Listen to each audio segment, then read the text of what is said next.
podríamos pensar que Milei tiene algo o mucho de razón cuando dice que hay una casta política corrupta. Lo que no termina de ver Milei, aparentemente, curiosamente, es que para que esa casta política corrupta o para que la casta política goce de la corrupción, debe haber una casta judicial que provee impunidad. Hola amigos, bienvenidos a El Ojo de Poder 2.0. Bueno, vamos a hablar de este tema. ¿Se acomoda la justicia? Hay controversias con todo el tema del juez Lijo, sospechas y demás. Hay muchas opiniones diferentes. Este video voy a tratar de ser...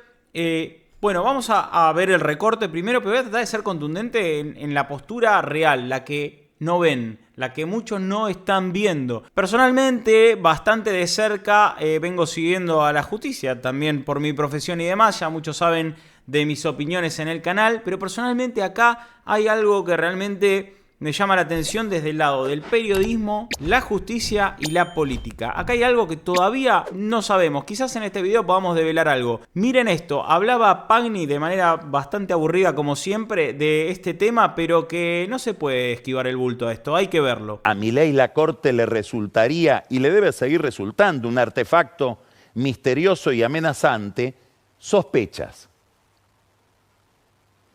Y esas sospechas intentó despejarlas proponiéndole a Milei y a su hermana, muy probablemente a ellos dos solamente, Está hablando de Lorenzetti, la integración de la Corte con jueces proclives a darle satisfacción a las necesidades judiciales de Milei. Y ahí aparece un juez extraordinariamente controvertido, que es Ariel Lijo. Diríamos, la encarnación de los peores vicios de ese lugar sospechado de tantos vicios que es Comodoro Pi, es decir, los tribunales federales de la capital federal, que es donde se juzgan, y en realidad no se juzgan o se perdonan, los casos de corrupción.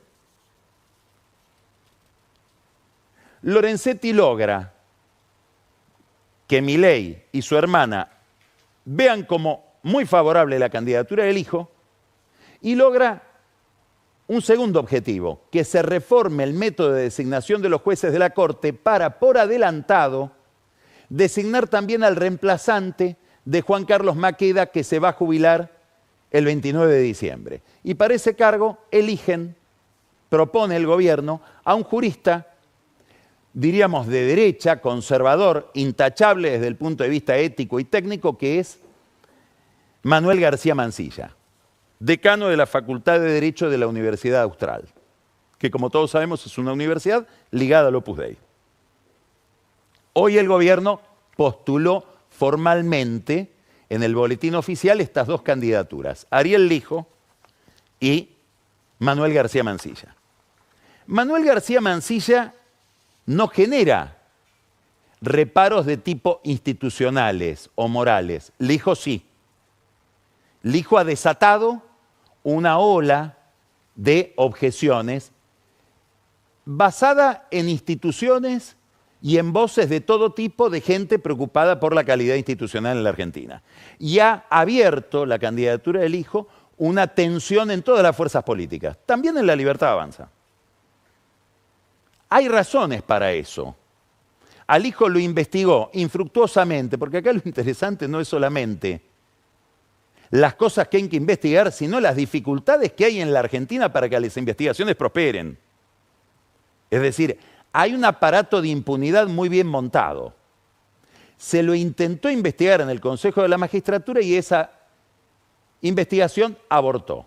Abortó en el momento en que empezaron a aparecer los datos que indicarían que el juez Lijo es socio de su hermano Alfredo Lijo, un operador judicial, es decir, un gestor de sentencias en los tribunales federales donde trabaja el juez Lijo.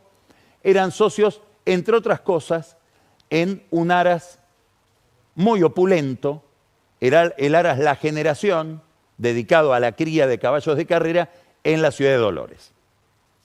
Se le abrió una denuncia por iniciativa de Elisa Carrió en el juzgado de Julián Ercolini. Se lo, comillas, investigó al hijo y a su hermano, además de a otras figuras ligadas a ellos, en el juzgado de Ercolini.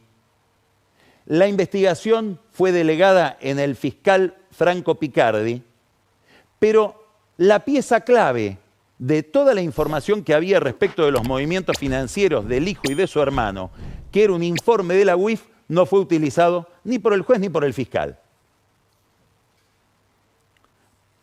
El abogado del hijo en esa causa, donde se le imputaban distintos delitos a él como a su hermano, el abogado del juez Lijo, hoy postulado por el gobierno como juez de la Corte, en el boletín oficial, era el ministro de Justicia de este gobierno, Mariano Cunio Libarona. Es importante el concepto político, más que la caracterización del personaje. Lijo que expresa es el nombre y apellido que mejor representa ese lugar cenagoso que es Comodoro Pi. Y podríamos ponerlo todo esto, pensarlo paradójicamente en términos de Milei. Podríamos pensar que Milei tiene algo o mucho de razón cuando dice que hay una casta política corrupta. Lo que no termina de ver Milei, aparentemente, curiosamente, es que para que esa casta política corrupta o para que la casta política goce de la corrupción, debe haber una casta judicial que provee impunidad.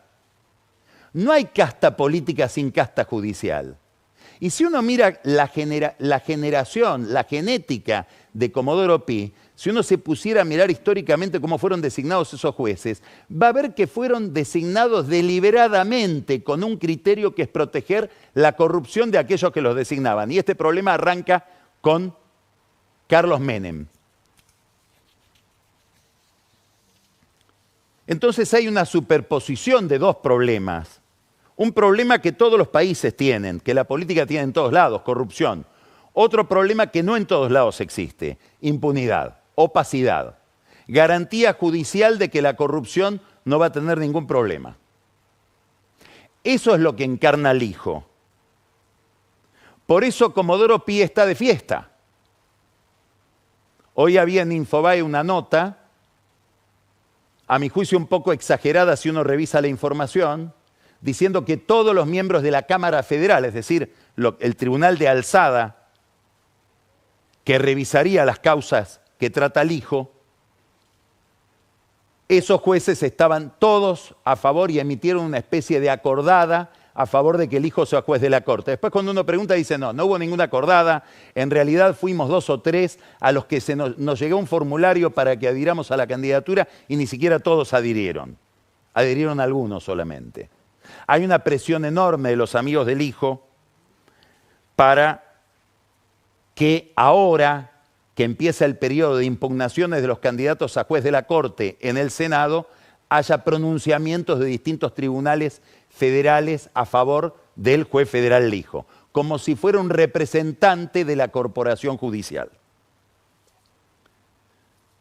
En la nota que leímos en Infobae hoy hay algo gracioso, porque dicen que estos jueces, estos camaristas, cuando defienden la postulación del Lijo, lo hacen recordando las causas que tuvo Lijo que tratar en su juzgado. Y las enumeran. Dice, fue el juez de Chicone, fue el juez de Siemens, fue el juez del caso Rucci, fue el juez del Correo Argentino. Y uno empieza a recordar todas esas causas, y mejor que no las mencionen, porque en todas Lijo hizo tropelías. Muchas veces ellos mismos, los jueces que dicen que Lijo tiene que ser juez de la Corte, lo tuvieron que corregir por las tropelías que hizo en su juzgado. Que no solamente consiste en tomar medidas equivocadas o arbitrarias o inducidas de mala manera, sino en dormir causas. Hay una causa, por ejemplo, que se abrió en el año 2008, también iniciada por Carrió. Acá hay que hacerle un homenaje a Carrió por la constancia que ha tenido en la lucha contra la corrupción. ¿Qué causa es? La causa por la entrega del 25% de YPF a la familia Eskenazi. Todavía no se cerró esa causa, desde el 2008 la tiene abierta Lijo. Si Lijo hubiera demostrado que los Eskenazi entran a YPF por la puerta de la corrupción, probablemente la Argentina no tendría que pagar en Nueva York 16.000 millones de dólares, como probablemente tenga que pagar por una demanda de un fondo contratado por los Eskenazi, o al que los Eskenazi les vendieron su derecho de litigio por la estatización de YPF. O sea, de una manera indirecta nos estaría debiendo Lijo a los contribuyentes argentinos 16.000 millones de dólares por esta costumbre de dormir las causas, costumbre por la cual fue denunciado en la justicia penal por el Colegio de Abogados de la Ciudad de Buenos Aires. Es interesantísimo esto, más allá de que sea deprimente. ¿Por qué? Porque no estamos hablando de que puede llegar a la Corte un juez muy sospechado de corrupción. Estamos hablando de que ese juez sospechado de corrupción garantiza una cadena de corrupción hacia abajo. Refuerza un sistema que arranca en los lijos. Sí. Tanto y en cuanto esto que dijo Pagni fuera real. Que no lo niego, no tengo realmente pruebas al respecto. Lo que sí puede ser, acá hay algo muy extraño, por eso les digo que acá esto yo no tengo nada preparado, o sea, vamos a hablar. Miren, acá puede existir hacia Milei, todo lo que dijo Pagni, pues se lo tiró todo en la cara a Milei. Al Poder Ejecutivo le tiró lo del Poder Judicial. Punto número 1. Punto número 2. Si todo esto fuese real, yo creo que no... A ver, no tengo pruebas. Hay muchas... digamos, semi-pruebas o todavía no se consumaron ciertas cosas que es verdad, hay causas recontra letargadas. Ahora, la realidad es 3 poderes: Poder Ejecutivo, Poder Legislativo, Poder Judicial. Y esto para ayudarnos un poco a pensar. El Poder Legislativo está lleno de gente malintencionada que entorpece, por ejemplo, la salida de la ley base, la reforma laboral, etc. Cosas que sabemos que van a hacer bien, pero que después no hacen bien porque no se legislan. Bueno, ahora vamos a ver la nueva ley base. Es cierto que desde que aparecen todas estas cuestiones que Milei saca a la luz, porque yo voy a dar la contracara de lo de Pagni, no voy a defender al hijo, Estás muy equivocado si pensás que voy a defender al hijo. Desde que Milei está en el gobierno, salen a la luz miles de causas de corrupción que antes no se sabían. ¿Cuál sería la intención de Milei? De poner un juez corrupto para que estas causas de corrupción no sean penadas. Sobre todo cuando estas causas de corrupción son abanderadas por los principales golpistas del gobierno de Javier Milei. Desde ahí desarticula absolutamente toda la operación al Poder Ejecutivo, a Karina Milei y a Javier Milei que acaba de hacer Pagni. En segundo lugar, hablemos del hijo y del Poder Judicial. El Poder Judicial en sí, no me vengas a hablar de Comodoro Pi, viejo. Háblame de todo el Poder Judicial. Háblame de a Carlitos que lo matan acá en la esquina y los que lo matan están libres tomando una birra en el kiosco. Para arriba es un desastre. En materia laboral es un desastre. Permiten el avance sindical, los abusos a los trabajadores, los abusos a las pymes, los abusos. En materia civil, resarcimiento de daños y perjuicios y demás, todas causas dormidas. No es solamente el hijo, es el Poder Judicial. Y sí que le voy a dar un punto a Pagni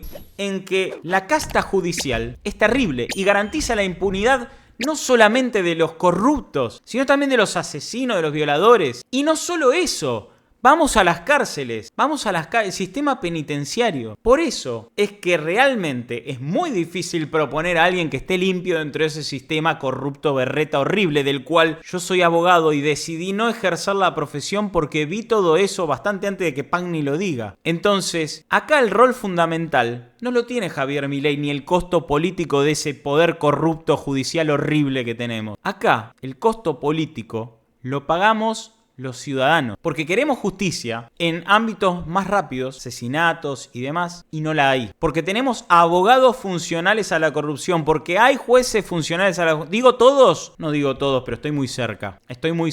Es un poder que funciona mal. Como tal, no requiere jueces nuevos. No creo que haya jueces nuevos que puedan solucionar esto. Más allá de que el periodismo, por eso digo que hay algo raro, quiere instalar otros nombres. Lo que requiere es una reforma de cero. A mí también me llamó la atención que una ley varona, no lo voy a mentir. Pero es parte de lo que designó el presidente. ¿Y qué vas a hacer cuando tenés esas opciones? Es lo mismo que tengas para votar Cristina, Massa y Moreno. Es lo mismo que tengas para votar Bregman, Grabois del Caño. ¿Qué haces? Votás en blanco, ok, va a ganar uno igual. El Poder Judicial en Argentina está viciadísimo, está completamente viciado. Entonces lo que necesitas es que surja un tribunal de Mileis, que en vez de saber de economía sepan de justicia y que se animen a ir en contra de todo eso. El problema es que Pagni sabe muy bien, no lo hay. Con lo cual no es culpa de que Lorenzetti vino y le presentó a Milei al hijo, es culpa de un modelo cultural que instalaron los socialistas en donde se tenían que garantizar la impunidad y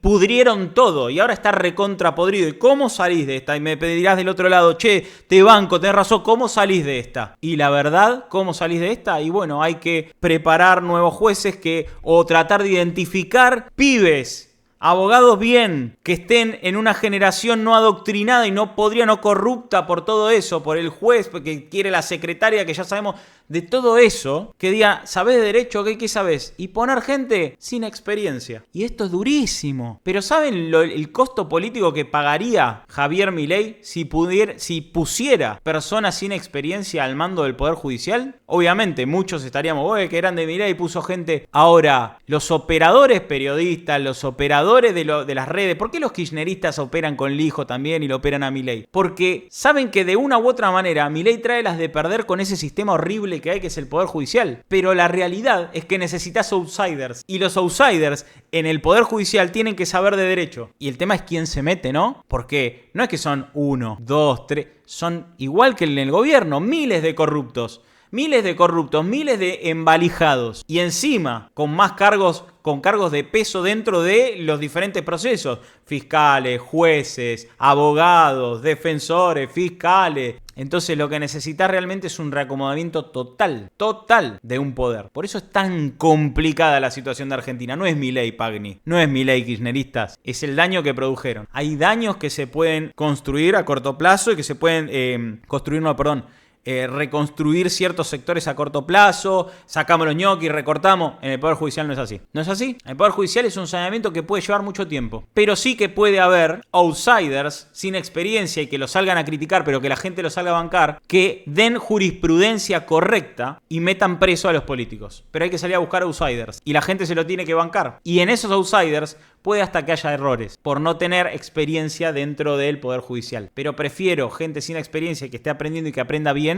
a los corruptos de siempre. Igualmente, habrá que ver qué dice el presidente cuando le pregunten de esto, pero yo pienso que todo esto es una gran operación hacia el Poder Ejecutivo, que no tiene muchas alternativas realmente, más que la que acabo de decir, que sería también pagar un costo político horrible. De eso se encargó el socialismo en Argentina. Esa es la verdad. Eso es lo que no te van a decir. Vas a leer en redes, no, elijo esto, elijo lo otro. No elijo, son todos. Pero bueno, por eso la indignación de muchos abogados que decidimos no estar. Yo decido dar la batalla cultural en redes. Yo creo que desde el Poder Ejecutivo y el Poder Legislativo se pueden crear leyes para que luego, sí, que estos se vean obligados a fallar como tienen que fallar, y si no se verán expuestos ante determinadas leyes anticorrupción también para ellos mismos. Hay que luchar desde todos los focos posibles, pero hoy en día Milei no tiene mayoría parlamentaria. Por eso la solución está en 2025, en 2027, etc. Porque es una guerra a largo plazo la del Poder Judicial. Y esto para que se entienda. ¿Significa que no hay justicia? Hay una justicia rara. Hay justicia rara, pero no la que queremos. Entonces hay que construirla. Nos vemos en un próximo video en El Ojo del Poder y te leo en los comentarios. Es muy importante que opines.